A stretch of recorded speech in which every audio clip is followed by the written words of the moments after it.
बहुत बड़ी खबर सामने आई है। महादेव सट्टा ऐप का सरगना भारत आएगा। ये जो महादेव सट्टा ऐप का जिन है, ये विधानसभा चुनाव से लेकर अभी तक न जाने कहां से घुसते घुसाते कहां पहुंच गया, यूएई, और अब कह रहे हैं भारत आएगा। बहुत बड़ी खबर सामने आई है। महादेव सट्टा ऐप के सरगना को दूसरे देश की पुलिस ने शिकंजे में ले लिया है। छत्तीसगढ़ पुलिस और ईडी बड़ी तैयारी में जुट गई है। क्या है पूरा मामला, विस्तार से जानना चाहते हैं? चलिए विस्तार से जान लीजिए। करीब 6000 करोड़ की महादेव सट्टा ऐप घोटाले का मास्टरमाइंड सौरभ चंद्राकर दुबई में गिरफ्तार हो गया। गिरफ्तारी के बाद सौरभ चंद्राकर को भारत लाने की तैयारी चल रही है। सौरभ चंद्राकर को मनी लॉन्ड्रिंग और धोखाधड़ी के आरोप में गिरफ्तार किया गया है। ईडी की कोशिशों के बाद इंटरपोल के रेड कॉर्नर नोटिस के आधार पर कार्रवाई हुई है। सौरभ चंद्राकर के उसके साथ ही रवि उप्पल को भी भारत लाने की तैयारी की जा रही है। रवि उप्पल को महादेव सट्टा ऐप का दूसरा मास्टरमाइंड कहा जाता है। मामला बहुत बड़ा है। इस पूरे मामले को लेकर क्या कहा है दुर्ग आईजी राम गोपाल गर्ग ने? विस्तार न्यूज संवाददाता नीतीश गर्ग ने दुर्ग पहुंचकर बात की है आईजी से। क्या कह रहे हैं आईजी? क्या प्लान है? क्या क्या अब तक हो गया है? क्या होने वाला है? कब तक भारत आ जाएगा महादेव सट्टा ऐप का सरगना? सब कुछ जानना समझना चाहते हैं तो सुन लीजिए, दुर्ग आईजी से विस्तार से चर्चा की है नीतीश गर्ग ने। सुनाइए ये बातचीत। रेड कॉर्नर नोटिस इंटरपोल द्वारा जारी किया गया था कि उनको लोकेट करके अरेस्ट करने के लिए। तो अभी रिसेंटली उनकी गिरफ्तारी वहाँ यूएई में हुई है।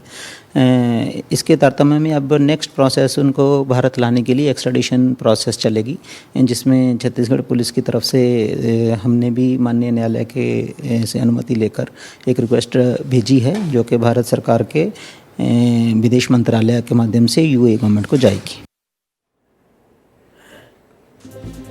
सौरभ चंद्राकर पर करोड़ों के घोटाले का आरोप है। महादेव सट्टा ऐप का सरगना यही सौरभ चंद्राकर था। इस महादेव सट्टा ऐप पर users poker, card games, chance games नाम से लाइव गेम खेलते थे। ऐप के जरिए क्रिकेट, टेनिस, फुटबॉल जैसे खेलों के साथ चुनावों में अवैध सट्टेबाजी भी की जाती थी। महादेव सट्टा ऐप के सबसे ज्यादा खाते छत्तीसगढ़ में खुले। इतना कुछ करने वाले ये सौरभ चंद्राकर आखिर ये कौन है? ग्राफिक्स के जरिए सब कुछ समझा देता हूं, चलिए बता देता हूं। सौरभ चंद्राकर भिलाई का रहने वाला है। सौरभ पहले एक जूस की दुकान चलाता था। ये कहानी आप लोगों ने सुन ली है। 2017 में सौरभ ने ऑनलाइन सट्टेबाजी की वेबसाइट बनाई। 2019 में सौरभ दुबई चला गया और दुबई जाकर दोस्त रवि उप्पल को भी बुलाया। दुबई में दोनों ने मिलकर महादेव सट्टा ऐप लॉन्च किया। अपने इस ऐप के प्रमोशन के लिए दोनों ने सोशल मीडिया मार्केटिंग और इन्फ्लुएंसर का सहारा लिया। बहुत कम समय में ही महादेव सट्टा ऐप ने ऑनलाइन सट्टा बाजार में बड़ा नाम बना लिया। इसके अलावा सौरभ चंद्राकर ने फरवरी 2023 में बहुत धूमधाम से शादी की। सौरभ चंद्राकर की शादी में खूब खर्चा हुआ और शादी की चर्चा भी इसलिए रही क्योंकि पैसा बहुत लगाया गया। ऐसा अनुमान लगाया गया कि इस शादी में कुल 200 करोड़ रुपए खर्च किए गए थे। भाई साहब, कितना? 200 करोड़। इसके साथ ही घर वालों के आने जाने के लिए निजी जेट की व्यवस्था की गई थी। इस शादी में फिल्मी जगत के बड़े बड़े सितारे बुलाए गए थे। इसी शादी के बाद से सौरभ चंद्राकर ईडी समेत कई एजेंसियों के निशाने पर आ गया, जिसके बाद पिछले साल सितंबर में ईडी ने कई जगह छापेमारी की। मुंबई, कोलकाता और भोपाल में कुल 39 जगहों पर छापेमारी करके 417 करोड़, कितना?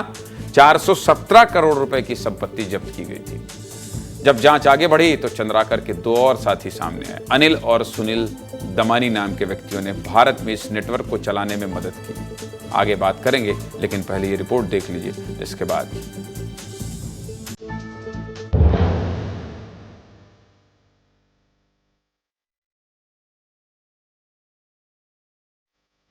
इस घर में रहने वाले व्यक्ति ने 200 करोड़ रुपए शादी में खर्च किए। सौरभ चंद्राकर के पिता जो है निगम में जो है साधारण से छोटे से जो है पंप ऑपरेटर,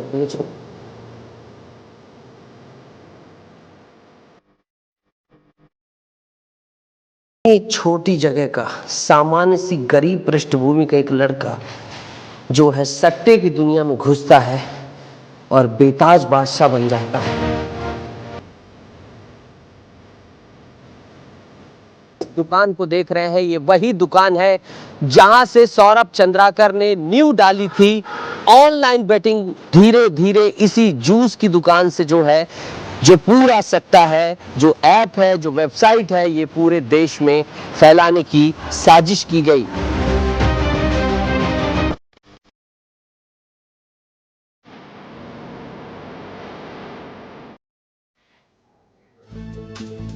इस मामले के चलते छत्तीसगढ़ की राजनीति भी खूब गरमाई। छत्तीसगढ़ में बीजेपी और कांग्रेस के बीच खूब बयानबाजी हुई।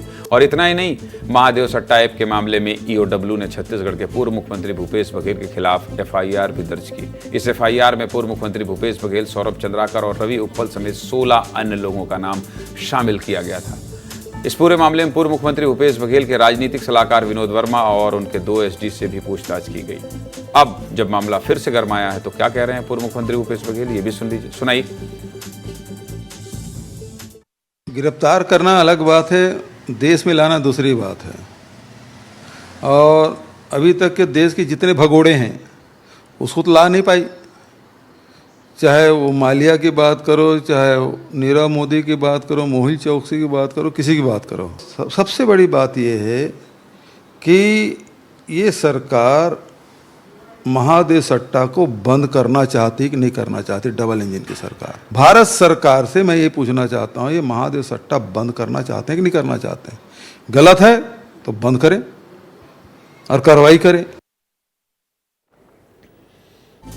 ईडी और सेंट्रल एजेंसियों के साथ छत्तीसगढ़ पुलिस ने तैयारी शुरू कर दी है और हो सकता है कि इसमें एजेंसियों को सफलता भी मिले, जिसके बाद आने वाले दिनों में महादेव सट्टा ऐप के सरगना सौरभ चंद्राकर को भारत लाया जा सकता है। और अगर ऐसा होता है तो बहुत बड़े बड़े खुलासे होंगे और बहुत से राज से पर्दा उठेगा।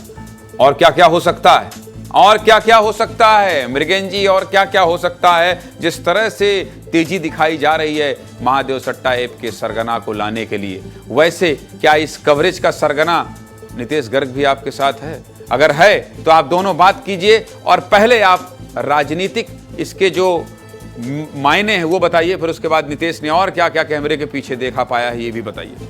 मृगेन जी, देखिए, इस पूरे मामले में जो राजनीतिक बात है वो ये है कि भाजपा लगातार विधानसभा चुनाव के समय से ही ये इस्टेब्लिश करने की कोशिश कर रही थी कि महादेव सट्टा में एक बड़ा भ्रष्टाचार हुआ और उसका पैसा सत्ता में, उस समय जो सत्ता में थे उन लोगों के पास पहुंचा। सीधे सीधे आपने और हमने सबने देखा कि जब पूर्व मुख्यमंत्री भूपेश बघेल के राजनीतिक सलाहकार विनोद वर्मा को बुलाया गया ईडी, तो वो ईडी कार्यालय परिवार के साथ पहुंचे और तमाम तरह की पॉलिटिक्स हुई। आने वाले समय में, क्योंकि अब चुनाव कांग्रेस हार चुकी है, सत्ता से बाहर है, और सत्ता से बाहर जाने के तत्काल बाद जो एफआईआर होती है उसमें पहली बार पूर्व मुख्यमंत्री भूपेश बघेल का नाम आता है। अब इस मामले में जब सौरभ चंद्राकर तक पहुंच ही गई है पुलिस, अगर उसे लाने में सफल होती है तो कुल मिलाकर सबसे बड़ी अगर किसी की मुश्किल बढ़ेगी तो पूर्व मुख्यमंत्री भूपेश बघेल हैं, उनके जो राजनीतिक सलाहकार रहे हैं उस समय, तत्कालिक ओएसडी रहे हैं, इन लोगों की मुश्किलें बढ़ेंगी। अब नितेश से भी बात करेंगे। आज नितेश पूरे दिन वहाँ आपने देखा कि किस तरीके का माहौल है और क्या क्या आपने देखा? जी बिल्कुल, सियासी सरगर्मी तेज है और जब जब भी हम जा रहे थे, चाहे वो सौरभ चंद्राकर का घर हो, चाहे वो रवि उप्पल का घर हो, इसके साथ ही जो तमाम क्षेत्र में हम जा रहे थे तो वहाँ लोगों के प्रति अलग तरीके की जिज्ञासा थी, क्योंकि सौरभ चंद्राकर वो नाम बन चुका है जो सबसे ज़्यादा चर्चाओं में रहा। चाहे वो चुनाव की बात हो, चाहे उसकी बात हो, तो लोग तरह तरह से पूछ रहे थे कब आएगा, कैसे आएगा, जो प्रक्रिया है उसको कुल मिलाकर वहाँ स्थानीय लोगों की भी सबसे बड़ी चर्चा यही है कि सौरभ चंद्राकर आएगा कैसे। हालांकि छत्तीसगढ़ में बहुत बड़े पैमाने पर इस ऐप का नेटवर्क है और बहुत सारे लोग जुड़े हैं। जी, सबसे बड़ी बात है प्रक्रिया, जिसको लेकर पेचीदगी थी, लोग समझ नहीं पा रहे थे कैसे गिरफ्तार हुआ, क्या हुआ। तो जिसे मैं एक बार बता देना चाहूँ कि इंटरपोल को यहाँ की एजेंसियों ने नोटिस दिया। इंटरपोल ने रेड कॉर्नर नोटिस जारी किया जो तमाम देशों में फैला दिया कि कहीं भी सौरभ चंद्राकर दिखाई दे इसको तुरंत गिरफ्तार कर लिया जाए। लेकिन सौरभ चंद्राकर तो यूएई में बैठा था, तो यूएई पुलिस को उस रेड कॉर्नर नोटिस के आधार पर उसे गिरफ्तार करना पड़ा। अब जो आगे की प्रक्रिया है यूएई पुलिस के हवालात में है, कस्टडी में सौरभ चंद्राकर। अब जो भारतीय दूतावास के माध्यम से कम्युनिकेशन मृगेन जी, छत्तीसगढ़ पुलिस। अरे नितेश सुनिए, मैं ये कह रहा हूं कि सौरभ चंद्राकर टाटा सुमो और कमांडर से नहीं आएगा, कमांडर से नहीं आएगा, वो आएगा हवाई जहाज से। चलिए, बहुत शुक्रिया आपका। आएगा तो सबको पता चल ही जाएगा।